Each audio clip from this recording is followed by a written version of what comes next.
¿Cuántas capas de barniz ocultaban la verdad en su propia vida? Elena Valdés se lo preguntaba mientras el sol moribundo de Sevilla teñía de ámbar las paredes de su elegante piso en el corazón del barrio de Santa Cruz. El aire olía a azahar tardío, un perfume dulce que sin embargo no lograba disimular del todo la otra fragancia ajena y cara que había percibido esa tarde en la solapa de la chaqueta de Ricardo. 45 años juntos, una vida entera dedicada a él, a sus ambiciones, al negocio de construcción que él levantó, no sin la ayuda silenciosa de la herencia de ella. Y ahora, este vacío creciente, esta distancia palpable que se instalaba entre ellos como un mueble antiguo y pesado. Ricardo había llegado tarde, como casi siempre últimamente. Reunión importante, Elena, cerrando un trato gordo, había mascullado, evitando su mirada, dirigiéndose directamente al despacho. No era solo el perfume. Eran las llamadas esquivas, las ausencias justificadas con vaguedad, esa tensión en sus hombros que antes no existía. Elena, a sus casi 68 años, conservaba una elegancia discreta, atemporal.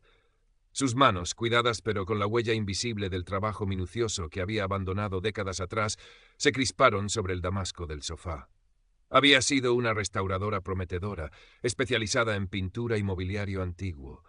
Renunció a todo por él, por la promesa de una familia, por apoyarle en los inicios inciertos de Construcciones Alonso.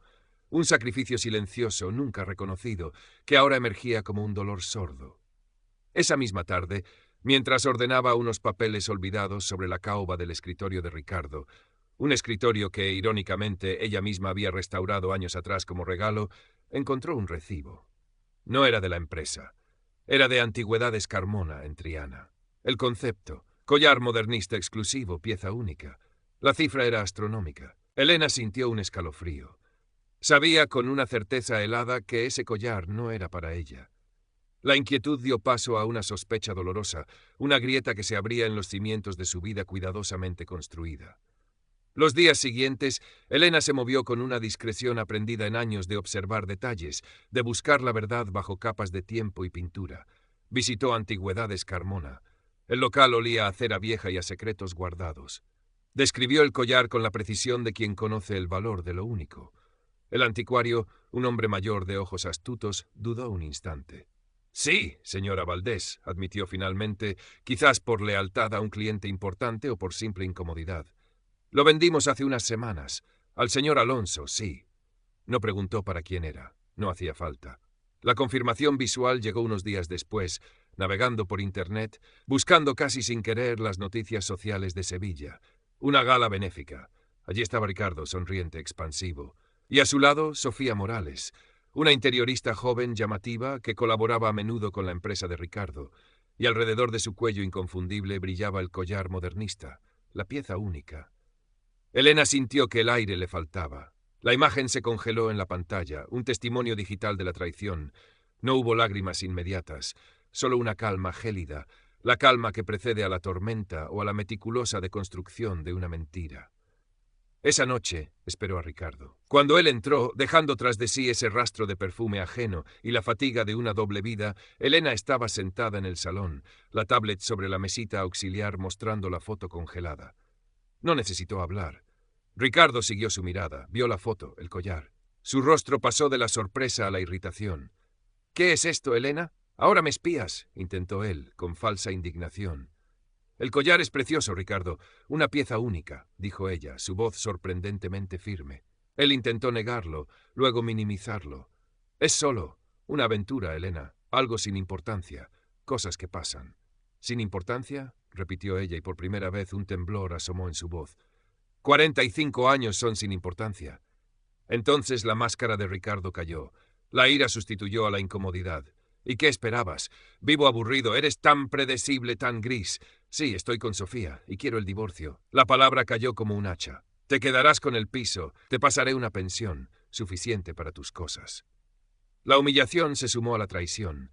Elena lo miró, no al hombre que amó, sino a un extraño cruel y egoísta.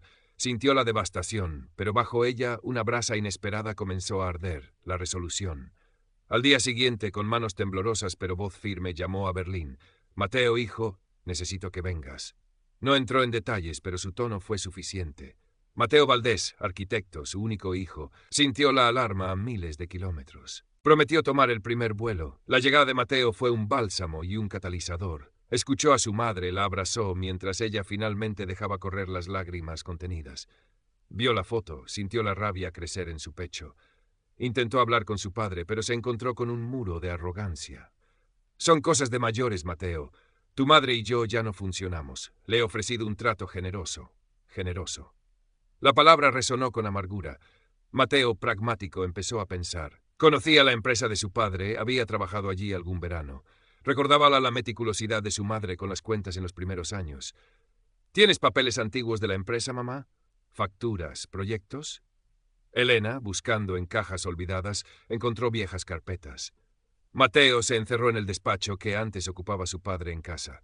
Revisó planos, facturas, memorias de calidades. Algo no cuadraba. Los costes de un proyecto reciente, la reforma integral de un lujoso ático en Los Remedios, parecían inflados. Recordó haber oído a su padre mencionar que Sofía se había mudado a un piso espectacular en esa zona. La conexión fue instantánea y nauseabunda. Pagos desviados, facturas falsas, todo apuntando a que la empresa familiar estaba financiando el nido de amor de su padre y su amante. Mientras Mateo investigaba los números, Elena buscó su propio refugio. Un día, caminó sin rumbo fijo hasta la Alameda de Hércules. Cerca de allí, en una calle tranquila, estaba el local que una vez fue su taller. Hacía años que no entraba. La llave giró con dificultad en la cerradura oxidada. Dentro el aire estaba cargado de polvo, de silencio, del olor familiar a madera vieja, pigmentos secos y trementina. Sus herramientas estaban allí, cubiertas por una fina capa gris, esperando. Una sensación extraña, mezcla de nostalgia y posibilidad, la invadió. Empezó a limpiar, a ordenar, redescubrir sus gubias, sus pinceles. Fue como reencontrarse con una parte olvidada de sí misma. Llamó a Carmen, su vieja amiga de la escuela de artes, ahora dueña de una pequeña galería. Carmen la escuchó, la animó. Ese talento no se pierde, Elena. Solo duerme. Despiértalo. Fue entonces cuando Ricardo, ajeno a la transformación silenciosa que se operaba en Elena y a la investigación de su hijo, cometió un error nacido de su propia vanidad. Tenía un valioso escritorio del siglo XVIII, herencia familiar, que quería como pieza central para la inauguración de sus nuevas y flamantes oficinas. Necesitaba una restauración impecable. ¿Podrías echarle un vistazo, Elena? Nadie lo haría como tú, le dijo con una falsa familiaridad que la revolvió por dentro. Estratégicamente, ella aceptó. El escritorio llegó al taller revitalizado de Elena. Era una pieza magnífica, pero maltratada por el tiempo y la negligencia. Elena se sumergió en el trabajo. Lijar, limpiar, nutrir la madera, reintegrar marqueterías. Cada gesto era una meditación, un acto de recuperación, no solo del mueble, sino de sí misma. Y fue entonces, mientras trabajaba en la estructura interna, buscando un ajuste rebelde, cuando sus dedos expertos notaron una irregularidad. Una junta demasiado perfecta, una línea casi invisible. Presionó con cuidado. Un clic suave. Una sección del fondo se deslizó, revelando un compartimento secreto. Un doble fondo. Dentro, un paquete envuelto en tela de aceite. Cartas. No de amor, sino de negocios turbios, extractos bancarios de cuentas desconocidas, y documentos que detallaban transferencias de Construcciones Alonso a esas cuentas, usadas para pagar viajes exóticos con Sofía, facturas de boutiques de lujo, incluso parte de la entrada del ático de Los Remedios. Pruebas irrefutables de malversación continuada, de evasión fiscal. La verdad, oculta bajo capas de caoba y engaño. Llamó a Mateo. Él examinó los documentos con la precisión de un arquitecto revisando planos. Mamá, esto es dinamita, suficiente para hundirlo. La primera opción era ir a Hacienda, a la policía. Pero Elena negó con la cabeza. No, la humillación había sido pública, la exposición también lo sería. Ricardo planeaba su gran fiesta de inauguración, su momento de gloria. Allí, delante de todos, bajo los focos de su vanidad, sería donde la verdad saldría a la luz. Terminó de restaurar el escritorio, asegurándose de que el mecanismo del doble fondo funcionara a la perfección, suave como la seda. La pieza quedó deslumbrante, un símbolo irónico de la belleza que puede ocultar la podredumbre. La noche de la inauguración llegó. Las nuevas oficinas de Construcciones Alonso, en un edificio moderno cerca de la Cartuja, bullían de gente importante, inversores, clientes, políticos locales, alguna prensa. El aire vibraba con champán caro y conversaciones de negocios. Ricardo, exultante, recibía felicitaciones, el brazo posesivamente alrededor de la cintura de Sofía, quien sonreía con aire triunfal, vestida con un diseño de marca que Elena sospechó había sido pagado con dinero desviado. El escritorio restaurado ocupaba un lugar de honor en el vestíbulo principal. Ricardo se acercó al micrófono, agradeció a los presentes, habló de futuro, de éxito, y entonces, con un gesto grandilocuente, señaló el escritorio. Un símbolo de nuestra empresa, proclamó. Sólida, con raíces profundas, pero siempre mirando al futuro. Una magnífica pieza, restaurada con maestría. No mencionó a Elena, o quizás lo hizo de pasada como una nota a pie de página. Fue entonces cuando Elena, que había llegado discretamente, se adelantó. Vestía un sencillo pero elegantísimo traje de chaqueta color marfil, su pelo recogido, una serenidad casi irreal en su rostro. Todas las miradas se volvieron hacia ella. Hubo un silencio expectante. Unas palabras de la esposa abnegada. «Es cierto, Ricardo», comenzó Elena, su voz clara y tranquila resonando en el silencio. «Es una pieza magnífica, y las restauraciones, como bien sabes, a veces revelan secretos inesperados bajo las capas de barniz». Se acercó al escritorio. Todos los ojos la seguían. Con un gesto preciso, casi coreografiado, tocó el punto exacto. El doble fondo se abrió con un suave clic. El estupor se dibujó en el rostro de Ricardo. Sofía palideció visiblemente. Elena extrajo el paquete de documentos. Lo sostuvo en alto por un instante. «Documentos», explicó, su voz firme, sin emoción aparente, que demuestran, por ejemplo, cómo fondos de esta sólida empresa se desviaron durante años para financiar ciertos lujos. Su mirada se posó fría y directa en Sofía, incluyendo, por supuesto, la generosa y exquisita decoración del nuevo piso de la señorita Morales. Nombró cifras, fechas, conceptos. El silencio se hizo espeso, cortante, luego un murmullo creciente. Las caras de los inversores eran un poema. Algunos se apartaron instintivamente de Ricardo. La sonrisa de Sofía se había congelado en una mueca horrible. Ricardo, lívido, abrió la boca para protestar, pero ningún sonido salió. La exposición había sido pública, precisa, demoledora. Elena, sin añadir una palabra más, se dio la vuelta y caminó lentamente hacia la salida, dejando tras de sí el caos, las ruinas humeantes de la reputación de su marido. Las consecuencias fueron inmediatas y devastadoras.